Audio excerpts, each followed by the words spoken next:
सारी जिंदगी उसने खुदा की नाफरमानी की थी। नाच गा कर, फहाशी फैला कर, फाश हरकत करके पैसा कमाया था। अब जिंदगी का इख्तिताम हो रहा था।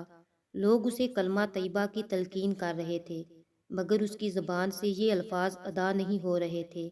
वो तकलीफ़ की शिद्दत में भी गलीज़ अल्फाज ही ज़बान से निकाल रही थी। वो एक नामुकम्मल औरत थी जिसे हिजड़ा कहा जाता है।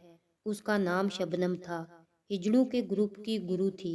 न जाने कितने ही हिजड़ों को उसने बजाय सीधी राह बताने के राह हिदायत से भटका कर गलीज कामों में डाल दिया था और अपने उन चेलों के जरिए पैसा कमाने लगी थी। हाय अफसोस के बैंक में पड़े करोड़ों रुपए जो उसने नाच कर कमाए थे, वो उसकी जिंदगी नहीं बचा पा रहे थे। यहाँ तक कि उसकी दी गई तरबियत के मुताबिक उसके चेले उसे मरता हुआ छोड़कर किसी फंक्शन में जाने की तैयारी कर रहे थे। महज एक नई हिजड़ा लड़की उसके सरहाने बैठी आंसू बहा रही थी और उसकी तकलीफ महसूस कर रही थी। शायद वो किसी नेक वालदैन का खून थी और वालदैन ने ज़माने के डर से उसे उन लोगों के हवाले कर दिया था।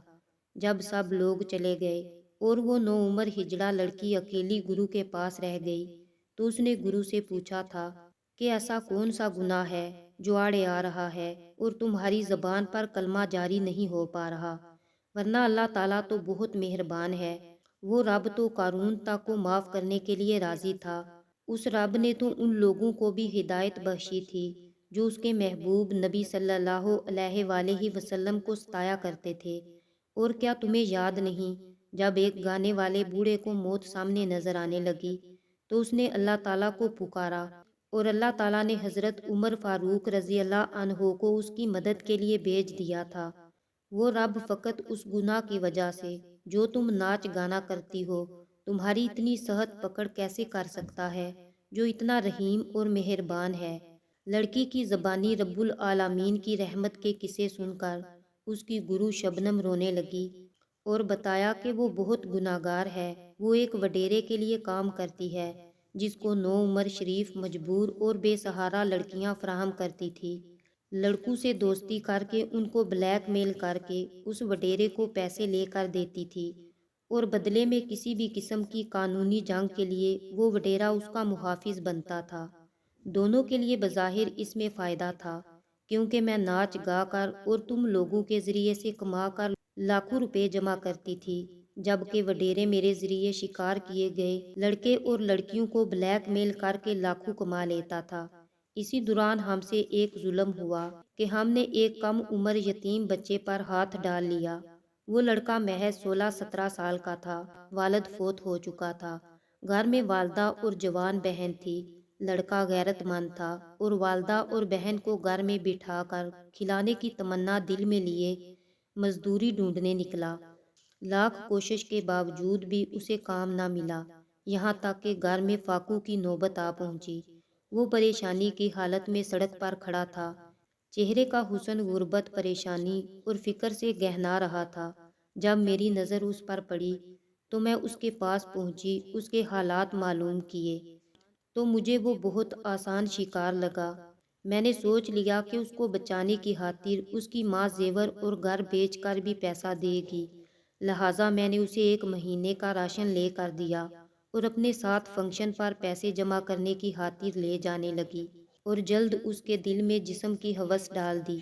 मगर फिर भी वो मुझसे गुनाह पर आमादा ना हो सका, क्योंकि उसे अपनी माँ और बहन की फिक्र थी।